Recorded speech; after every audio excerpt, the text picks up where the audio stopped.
வணக்கம் உறவுகளே. இன்றைக்கி நம்மளோட கிராண்ட் நௌஃபல் ரெசிப்பியில் ரொம்ப டேஸ்ட்டாக சிக்கன் டிக்கா எப்படி செய்கிறதுன்னு பார்க்கலாம்.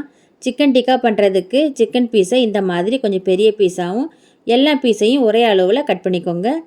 சிக்கன் டிக்கா பண்ணுறதுக்கு 300 கிராம் எலும்பு இல்லாத சிக்கன் எடுத்திருக்கேன். 1.5 டீஸ்பூன் இஞ்சி பூண்டு பேஸ்ட்டு சேர்த்துடலாம். ஒரு சின்ன சைஸ் எலுமிச்சை பழத்தில் பாதி பழத்தோட சாறை சேர்த்துடலாம். 1.5 டீஸ்பூன் இருக்குது.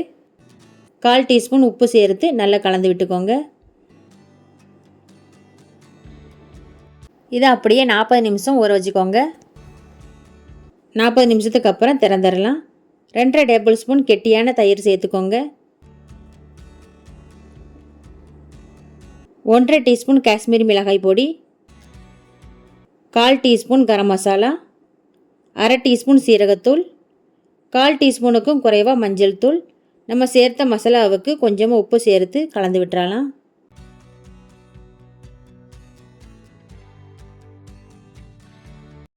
ரெண்டு டேபிள் ஸ்பூன் எண்ணெய் ஊற்றிடலாம். நல்லா கலந்து விட்டுக்கோங்க.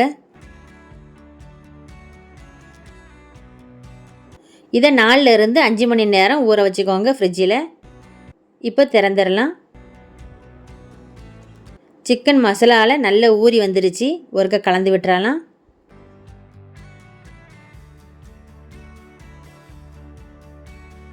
இதை மாதிரி உட்டன் ஸ்டிக்கில் ஒவ்வொரு பீஸாக சொருவிடலாம்.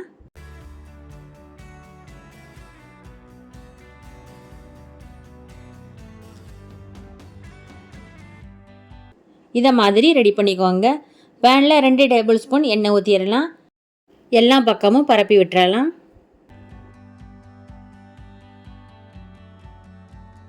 எண்ணெய் சூடானதும் சிக்கனை சேர்த்துடலாம்.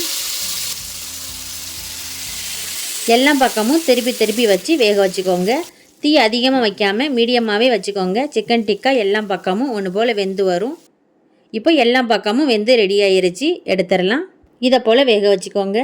இப்போ ரொம்ப டேஸ்ட்டாக சிக்கன் டிக்கா சூப்பராக ரெடி ஆகிருச்சு. நீங்களும் இதை மாதிரி கண்டிப்பாக செஞ்சு பாருங்கள். இந்த வீடியோ உங்களுக்கு பிடிச்சிருந்தா லைக் பண்ணுங்கள், ஷேர் பண்ணுங்கள். நம்மளோட கிராண்ட் நௌஃபல் ரெசிபிக்கு சப்ஸ்கிரைப் பண்ணுங்கள். நன்றி.